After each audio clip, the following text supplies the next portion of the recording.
आज मैं आपसे 2025 का अपना टारगेट बता रहा हूं। 2025 का मेरा टारगेट है कि भारत में संविधान लागू हो। आप सोच रहे हो कि संविधान तो पहले से लागू है, लेकिन यह झूठ है। संविधान का मतलब होता है समान विधान, संविधान का मतलब होता है एक देश एक विधान, संविधान का मतलब होता है मजहब के आधार पर कोई नियम कानून नहीं होना चाहिए। लेकिन भारत में मजहब के आधार पर नियम चल रहा है, मजहब के आधार पर कानून चल रहा है, मजहब के आधार पर वक्फ बोर्ड चल रहा है, मजहब के आधार पर वक्फ ट्रिब्यूनल चल रहा है, मजहब के आधार पर माइनॉरिटी अफेयर कमीशन चल रहा है, मजहब के आधार पर माइनॉरिटी अफेयर मिनिस्ट्री चल रही है, मजहब के आधार पर नियम स्कूल चल रहा है, मजहब के आधार पर कॉलेज चल रहा है, मजहब के आधार पर यूनिवर्सिटी चल रही है। सब कुछ माइनॉरिटी के नाम पे हो रहा है। माइनॉरिटी कौन है किसी को नहीं पता, 1% वाला या 2% वाला। हमारा यह कहना है एक भारत श्रेष्ठ भारत बनाना है, एक देश एक विधान लागू होना चाहिए, मजहब के आधार पर नियम कानून बंद होना चाहिए और संविधान लागू होना चाहिए। मेरा दूसरा लक्ष्य है स्वतंत्र भारत का निर्माण। अब आप सोच रहे हो कि स्वतंत्र भारत तो हो चुका है, 15 अगस्त 1947 को भारत स्वतंत्र हो गया। तो आपको बता दूं, स्वतंत्र, स्व का मतलब अपना, तंत्र का मतलब सिस्टम, यानी जो सिस्टम होना चाहिए हमारा सिस्टम होना चाहिए। दुर्भाग्यवश 75 साल से हम स्वतंत्रता दिवस मना रहे हैं, कोई भी सिस्टम हमारा अपना नहीं है। एजुकेशन सिस्टम मैकाले वाला चल रहा है, पुलिस सिस्टम अंग्रेजों का चल रहा है, जुडिशियल सिस्टम अंग्रेजों का चल रहा है, टैक्स सिस्टम विदेशी है, बिजनेस सिस्टम विदेशी है, हेल्थ केयर सिस्टम विदेशी है, एडमिनिस्ट्रेटिव सिस्टम विदेशी है। तो कहने को हम स्वतंत्र हैं, वास्तव में आज भी परतंत्र हैं, आज भी हम गुलाम हैं। तीसरा मेरा लक्ष्य है संप्रभु भारत का निर्माण। संप्रभुता का मतलब होता है गुलामी का नामो निशान नहीं होना चाहिए।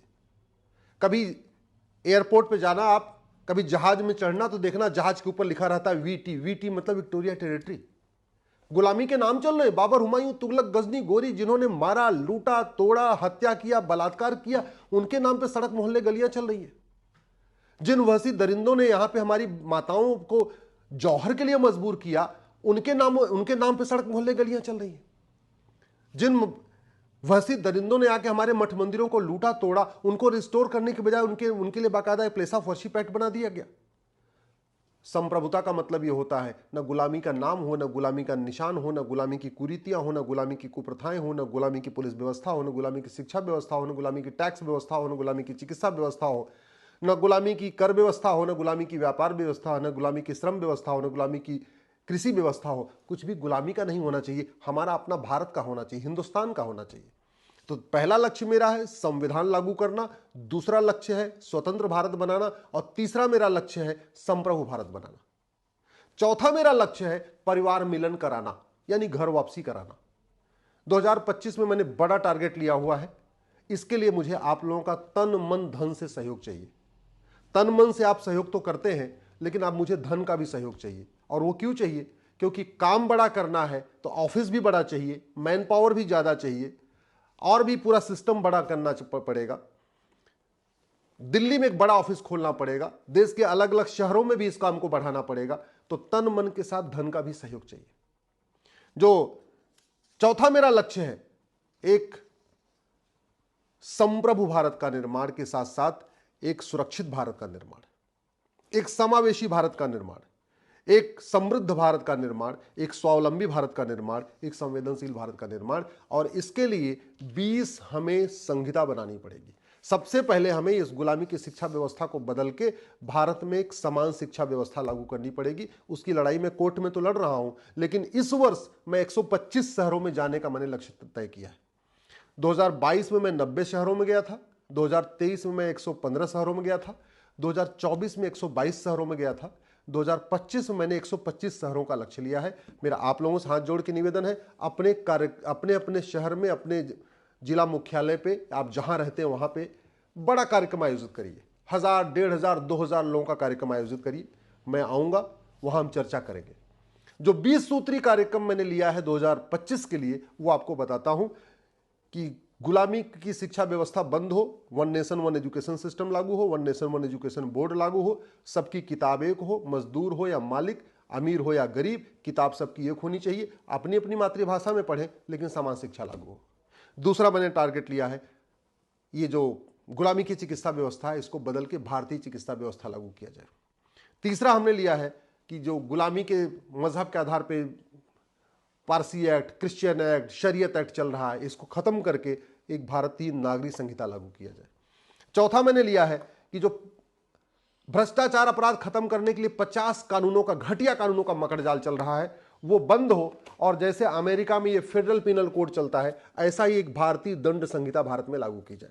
अभी 50 कानूनों का मकड़जाल चल रहा है। वैसे आईपीसी बदल गई है, बीएनएस आ गई है, लेकिन वो पर्याप्त नहीं है। उससे अपराध कम नहीं होगा, उससे भ्रष्टाचार खत्म नहीं होगा। हम चाहते हैं जितने भी अपराध हैं सबको मिला के एक भारतीय दंड संहिता बने। पुलिस अभी सत्ता की गुलाम है। 1861 वाला कानून चल रहा है। इसी के कारण जो पुलिस की कार्यशैली है बिल्कुल वो अंग्रेजों स्टाइल में चल रही है। पुलिस स्वतंत्र हो, पुलिस निष्पक्ष हो, जनता के हित के लिए काम करे, उसके लिए एक भारतीय पुलिस संहिता की आवश्यकता है।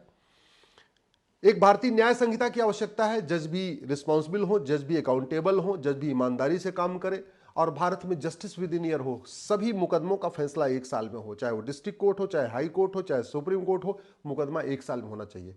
चाहे वो सिविल मुकदमा हो, क्रिमिनल मुकदमा हो, टैक्स का मुकदमा हो, कारपोरेट मुकदमा हो, सर्विस मैटर का मुकदमा हो, फैसला 1 साल में होना चाहिए। उसके लिए एक भारतीय पुलिस संहिता बनानी पड़ेगी, भारतीय साक्ष्य संहिता बनानी पड़ेगी, भारतीय न्याय संहिता बनानी पड़ेगी, और भारतीय प्रशासनिक संहिता बनानी पड़ेगी। यानी एक 1 nation 1 police code, 1 nation 1 administrative code, 1 nation 1 judicial code, 1 nation 1 evidence code बनाना पड़ेगा। इसी तरीके से 4 लाख मठ मंदिरों पर सरकार का कंट्रोल है, वो सरकार का कंट्रोल खत्म हो, हमारे मठ मंदिर फ्री हो। उन मठ मंदिरों पे क्या होगा उसके लिए मैंने एक अलग से आपसे चर्चा करूंगा, लेकिन एक भारतीय धर्मस्थल संहिता होनी चाहिए। हमारे वसी दरिंदों ने जिन हमारे मठ मंदिरों को तोड़ा था, अब एक एक करके मुकदमा चलेगा, एक एक का फैसला होगा। एक बार अयोध्या का फैसला होगा, फिर काशी का होगा, फिर मथुरा का होगा, फिर भद्रकाली होगा, फिर भोजशाला होगा। ऐसे काम नहीं चलेगा। एक भारतीय धरोहर संहिता बनाई जाए, और जितने मठ मंदिर मुगलों के दौरान तोड़े गए थे उनको सबको रिस्टोर कर लिया जाए। इसी तरीके से एक भारतीय नागरिकता संहिता, जो संविधान का आर्टिकल 11 कहता है, जो लोग भारत को न माने, भारत की संस्कृति को न माने, भारत की परंपरा को न माने, वसुधैव कुटुंबकम को न माने, नारी तू नारायणी को न माने, उनको भारत की नागरिकता खत्म होनी चाहिए। उनको कोई जरूरत नहीं भारत की नागरिकता देने का। तो भारत की नागरिकता देने और नागरिकता लेने के लिए कठोर कानून की जरूरत है, भारतीय नागरिकता संहिता की। 11वां हमने जो लक्ष्य लिया है कि सभी तरीके के टैक्स खत्म हो, इनकम टैक्स खत्म हो, जीएसटी खत्म हो, टोल टैक्स, रोड टैक्स, जितने अभी टैक्स चल रहे सब टैक्स खत्म हो, 1 नेशन 1 टैक्स लागू हो। कमाने पे कोई टैक्स नहीं होना चाहिए, केवल खर्च करने पे टैक्स होना चाहिए। बैंकिंग ट्रांजैक्शन टैक्स होना चाहिए। उस पर मैं 2025 में काम करना चाहता हूं। एक भारतीय व्यापार संहिता बनाना चाहता हूं। व्यापारियों को बहुत शोषण होता है उनका लाइसेंस देने के नाम पे और दुनिया भर का काम करने पे। एक तो व्यापारियों से पैसा भी वसूला जाता है और व्यापारियों को चोर कहा जाता है। कहते हैं ना, उल्टा चोर कोतवाल को डांटे। एक तो व्यापारियों की लूट होती है, ऊपर से उन्हीं को चोर सिद्ध कर दिया जाता है। ये व्यवस्था बंद हो, व्यापारियों को सम्मान मिले, पूरा सम्मान मिले, तो जरूरी है एक भारतीय कर संहिता हो, एक भारतीय व्यापार संहिता हो। किसानों का अच्छा विकास हो, लोग कृषि क्षेत्र के अपनी कृषि व्यवस्था छोड़ के भागे ना, गांव से पलायन ना हो, इसलिए एक भारतीय कृषि संहिता की आवश्यकता है। भारतीय श्रम संहिता की आवश्यकता है। आज की डेट में क्या हो रहा है कि बहुत सारे लोग तो किसानी इसलिए नहीं करना चाहते, मजदूरी इसलिए नहीं करना चाहते, उनको सम्मान नहीं मिलता, उनके बच्चों का विवाह नहीं होता, इसलिए लोग सब गांव छोड़ छोड़ के पलायन कर रहे हैं, शहर की तरफ भाग के आ रहे हैं। वो रुके, उसके लिए एक भारतीय कृषि संहिता और एक भारतीय श्रम संहिता की आवश्यकता है। लुच्चे लफंगे, अनाड़ी, गंवार, माफिया पैसा खरीद के सांसद बन रहे, विधायक बन रहे, पार्षद बन रहे, प्रधान बन रहे, इसको ठीक करने के लिए एक बाकायदा भारतीय चुनाव संहिता की आवश्यकता है। इसी तरीके से जो जनप्रतिनिधि हैं, चाहे वो पार्षद हो, चाहे प्रधान हो, चाहे विधायक हो, चाहे सांसद हो, ये इनको करना क्या है कहीं लिखा ही नहीं है। ये सुबह से लेकर शाम तक भाषणबाजी करते लेकिन अपना काम करते ही नहीं है। तो ये सभी सांसद, विधायक, पार्षद, प्रधान की जिम्मेदारी, रोल्स, रिस्पॉन्सिबिलिटी, उनको क्या क्या करना है, ये बाकायदा लिखित में हो। इसके लिए भारतीय विधायिका संहिता की आवश्यकता है। इसी तरीके से भारत में संपत्ति का बहुत डिस्प्यूट रहता है, उसके लिए एक भारतीय संपत्ति संहिता की आवश्यकता है। पर्यावरण लगातार गंदा हो रहा है, air pollution, water pollution, noise pollution, land pollution बढ़ रहा है। पर्यावरण को संरक्षित करने के लिए एक भारतीय पर्यावरण संहिता की आवश्यकता है।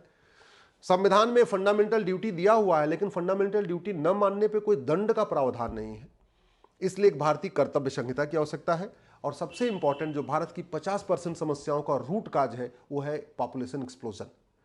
90,000 बच्चे रोज पैदा हो रहे हैं। सरकार जब तक 2 करोड़ घर बनाती है, 10 करोड़ बेघर पैदा हो जाते हैं। सरकार जब तक 2 करोड़ लोगों को रोजगार देती है, 10 करोड़ बेरोजगार पैदा हो जाते हैं। इसलिए हम दो, हमारे दो, सबके लिए जरूरी हो। इसके लिए एक भारतीय जनसंख्या संहिता की आवश्यकता है। भ्रष्टाचार अपराध खत्म हो, इसके लिए justice with in year, justice for all लागू करना पड़ेगा। बेरोजगारी, कुपोषण, प्रदूषण खत्म हो, इसके लिए जनसंख्या नीति बनानी पड़ेगी। मैं इन 20 विषयों पे काम करना चाहता हूँ, लेकिन इसके लिए मुझे एक बड़ा ऑफिस चाहिए दिल्ली में। स्वाभाविक सी बात है, दिल्ली बहुत महंगा है, ज़मीन खरीदना, उस पर मकान बनवाना, ये सब बहुत महंगा काम है। इसके लिए थोड़ा हमें स्टाफ भी बढ़ाना है अपना, साथ में अपनी ज़्यादा हमें सहयोगियों की आवश्यकता है। अलग अलग शहरों में ऑफिस खोलने की आवश्यकता है। इस साल मैंने टारगेट ये लिया है कि प्रत्येक राजधानी में एक कार्यालय खोलेंगे। जहाँ जहाँ हाईकोर्ट है वहाँ एक कार्यालय खोलेंगे। सामान्यतया जहाँ देश की राजधानी होती है, प्रदेश की राजधानी होती है, वहीं हाईकोर्ट भी होती है, तो लगभग दोनों एक ही हो जाएगा। जैसे महाराष्ट्र, मुंबई प्रदेश की राजधानी भी है और हाईकोर्ट भी मुंबई में ही है। कुछ स्थानों पे थोड़ा अलग होता है, पटना अपना हाईकोर्ट भी वहीं है, राजधानी भी वहीं है।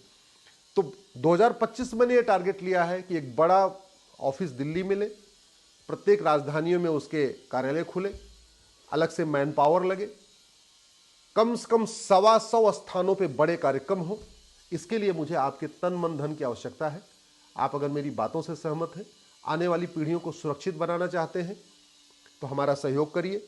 बस एक बात याद रखिएगा, इस समय 10,000 हिंदुओं का प्रतिदिन धर्मांतरण हो रहा है, 90,000 बच्चे रोज पैदा हो रहे हैं, 6 करोड़ घुसपैठिए आ चुके हैं, और अगर हम घटेंगे तो हम कटेंगे। 100% मान के चलिए, जहां जहां घटे वहां वहां कटे, जब जब घटे तब तब कटे, और लगातार घट रहे हैं। 9 राज्यों में घट चुके हैं, 800 जिलों में से 200 जिलों में घट चुके हैं, 6,000 तहसीलों में से 1,500 तहसीलों में घट चुके हैं। अफगानिस्तान में घटे तो काट काट के खत्म कर दिए, पाकिस्तान में घटे इसलिए काट काट के खत्म कर दिए, बांग्लादेश में घटे तो काट काट के खत्म कर दिए, कश्मीर में घटे तो काट काट के खत्म कर दिए। भारत बचे, भारत की संस्कृति बचे, भारत का त्यौहार बचे, भारत की परंपरा बचे, हमारे आने वाली पीढ़ियां सुरक्षित रहें, उसके लिए ये मैंने मिशन लिया हुआ है। आप इस वीडियो को अधिक से अधिक शेयर करिएगा। अपने जान पहचान के जो आपके नेता हैं, अभिनेता हैं, लेखक हैं, बुद्धिजीवी हैं, पत्रकार हैं, कलमकार हैं, उनसे भी शेयर करिएगा। और मैं आपसे तन मन धन से सहयोग की आशा करता हूँ।